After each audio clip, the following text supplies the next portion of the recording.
Okay, so it's planting season. Don't know whether you know it or not, but spring has arrived. The sun is in the right place in the sky. The temperatures are warm enough. The soil has been tilled and fertilized. And now all there is left to do is plant the seed. The CSL Garden team has already done that out front in our planting beds. Did you see those? So in a few weeks, we're all going to have fresh, organic vegetables. How great is that, right? But here's the thing, we're not just planting seeds physically, we're also planting seeds metaphysically, which just means beyond the physical. There's this rich subjective stuff in the universe that is completely receptive. It's called subjective mind, and it is more fertile than any of the richest soil on earth. Maybe it's because it's been fertilized by all of our negative thinking so much. This is a lot of crap, you know. A lot of crap. Can you imagine listening to all the fear and all the doubt and all the negativity that passes through the mind of every single person on the planet? Yuck. I don't even want to listen to my own, much less the entire human population. So maybe nature does the same thing with our negative thoughts as she does with manure. She uses it to fertilize new growth. Okay, so it's a little gross, but you get the message, right?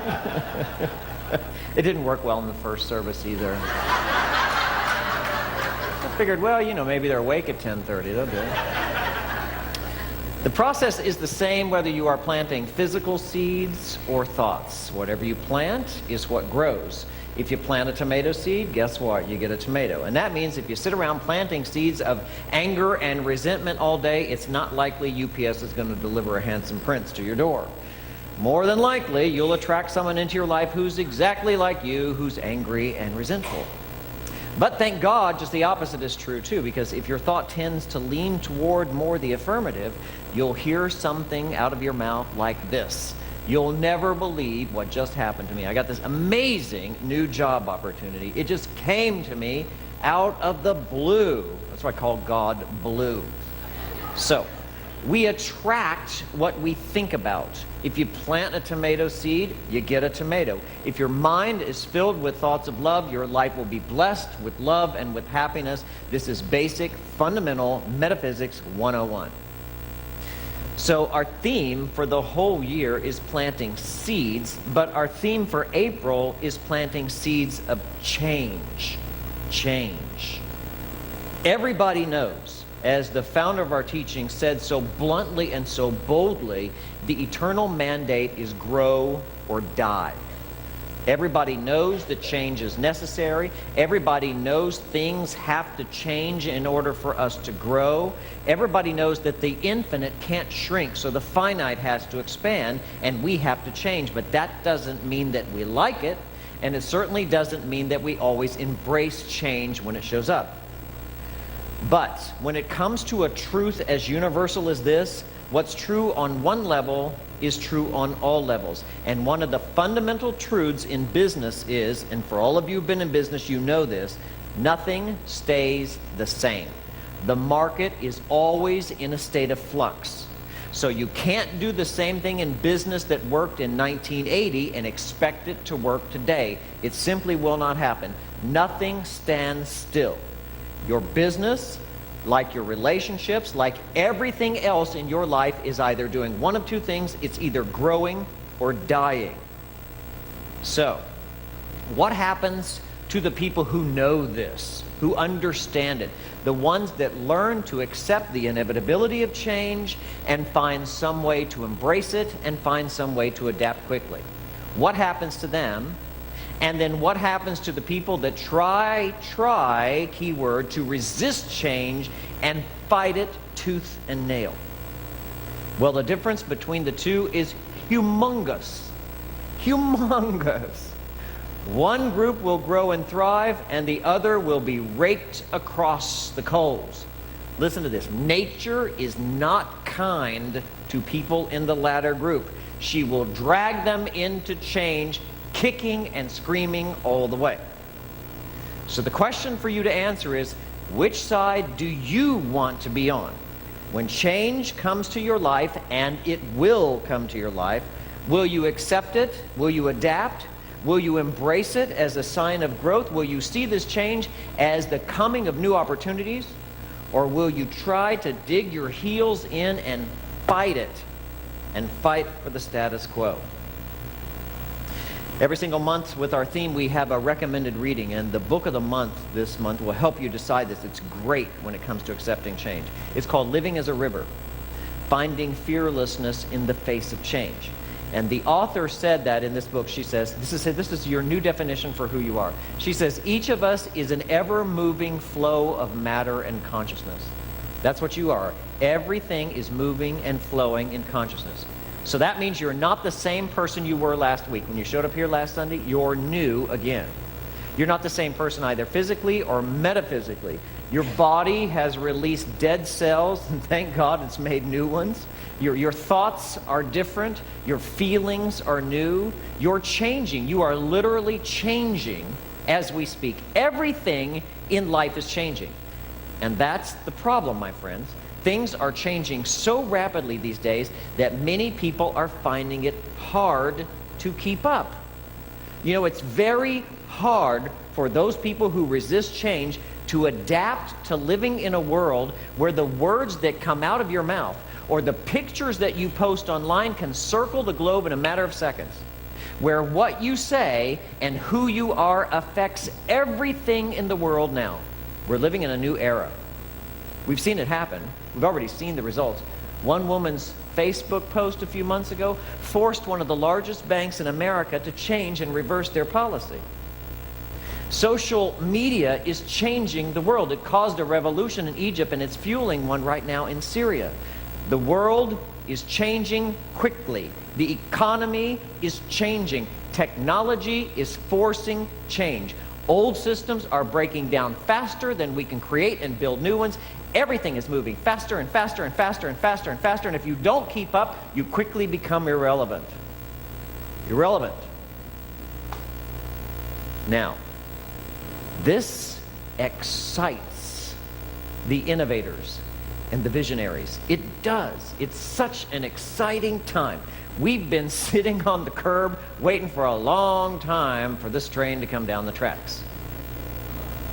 For people who have taken the time to anchor themselves in a peaceful core, for those who have spent their time valuably creating and maintaining an intimate and personal relationship with a higher power, change is welcomed and embraced. Those that do that quickly adapt to the new and are welcoming to it. But for those who don't, they see change just the opposite, as a very unwelcome guest. They absolutely dread any kind of change whatsoever. And so in fear, their reaction to change is to cling. Cling. That's what they do. Cling. So when change comes, and it always does, the default coping mechanism of the fearful is to what? Cling. I wish the camera was focused the other way. You should see your face when you get cling. And why do they cling? Because their lives are unstable. They do not feel like they're anchored in solid ground. And so they're trying to find something somewhere in life to hang on to. And what do they cling to? Well, they cling to just about anything that's nailed down, but mostly they cling to the past, to the way things have always been. They cling to habitual patterns of old behaviors, and that's why they get so upset, and really upset, when simple things in life begin to change around them. Really upset, like their grocery store stops selling the coffee they always buy. It's like, I need to go talk to the manager about that. Or, God forbid, Facebook should change to timeline. No, not that. No. So they cling to their old beliefs and their old opinions.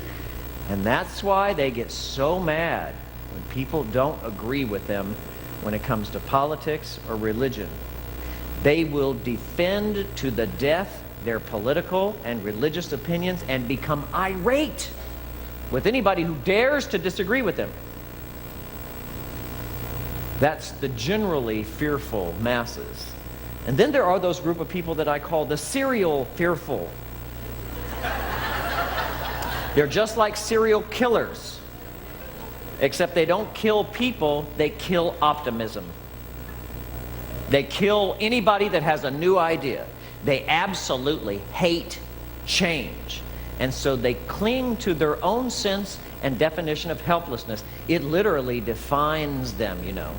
They are most comfortable as a victim because that way they've got somebody else to blame all the time. And listen to me, if you try to tell them, oh honey, you don't have to be a victim anymore. You don't. You're in charge of your own mind. You can create your own destiny. If you try to tell them back, you better stand back, because they're going to get really mad at you. And then they will begin to tell you all the reasons why they can't change. It has to stay this way, and that's why they will defend their victimhood all the way to their grave.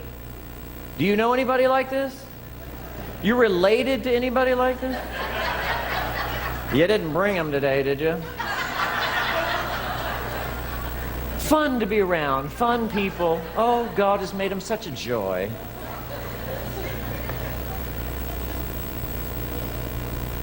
What you choose to think about, what you choose to talk about, listen to me carefully, even what you choose to post online, all of it is a seed planted in your consciousness. And those seeds aren't like the ones out there in those planting beds in our urban garden, because those seeds take weeks to grow. Because you and I now live in a world of advanced technology and rapid change, what you plant in consciousness today has instantaneous results and immediate repercussions. So before you post something on your Facebook page or tweet it on your Twitter account, do you know how hard it is to say tweet it on your Twitter account? Before you tweet it on your Twitter account, I want you to think twice.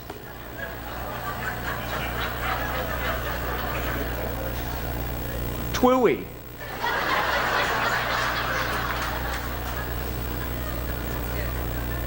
And I want you to ask yourself these three questions.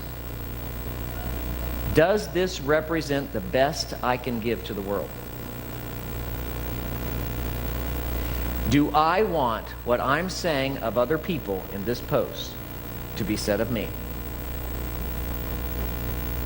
Does what I'm about to post contribute more to the problems in the world or their solutions? Answer those three questions, and then you have now set your standard social media policy. And you ought to have one. A little bit of history. In 1964, our country was still deeply wounded over the assassination of our president, John F. Kennedy. In 1964, the Warren Commission had just concluded its investigation and determined that Lee Harvey Oswald was the lone shooter in the case. In 1964, for those of you who are around and remember it, the Vietnam War was heating up and beginning to rage.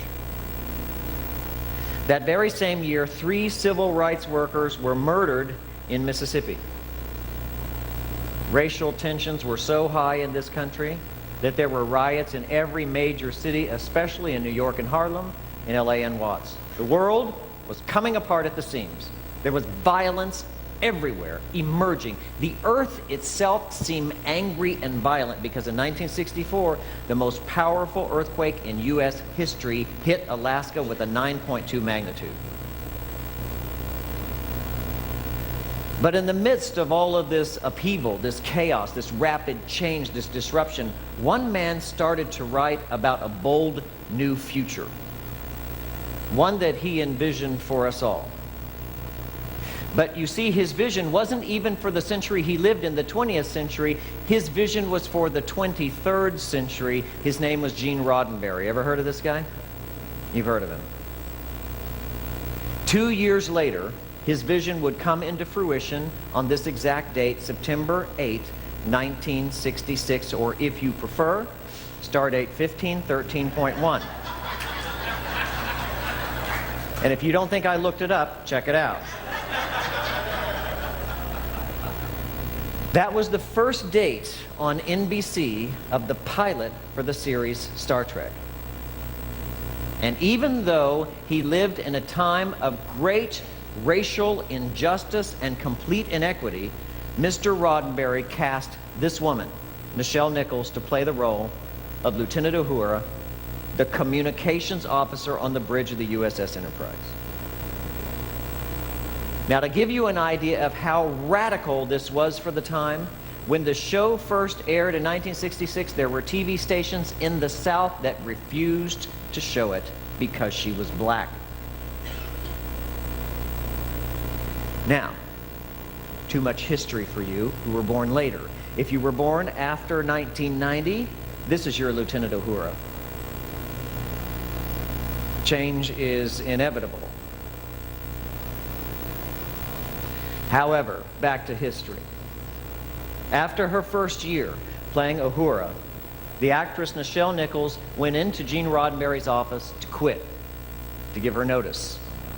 Even though she loved being on the show, she enjoyed it very much, she wanted to return to her roots, her first love, which was musical theater.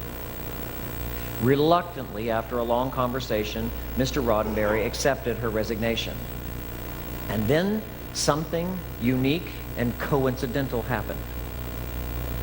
A few weeks later, while she was on the set filming, she was told that a fan wanted to meet her, and she was directed to a room where he waited. When she opened the door, to her surprise, the man behind the door was the winner of the 1964 Nobel Peace Prize, Dr. Martin Luther King. And he told Nichelle, he says, "You know, I'm a big fan." He said, "I'm a Trekkie." He said, "This show, Star Trek, is the only show I will let my children stay up late to watch." And she said, well, thank you, Dr. King. I appreciate you telling me that, but you know I'm leaving the show. And he said, "You can't do that. You can't do that. It is the only show on TV where we are seen as we should be, as equals." He said, "You don't understand. You don't have a black role. You have an equal role." Needless to say, she went back on the set, got a hold of Mr. Roddenberry, and withdrew her resignation. She went on to film, some of you might remember, the very first interracial kiss ever seen on television, at a time when it was still illegal in several states to marry outside your race.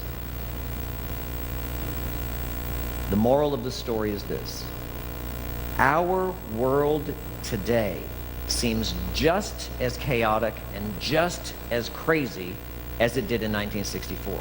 We have the longest war in American history still raging in the Middle East.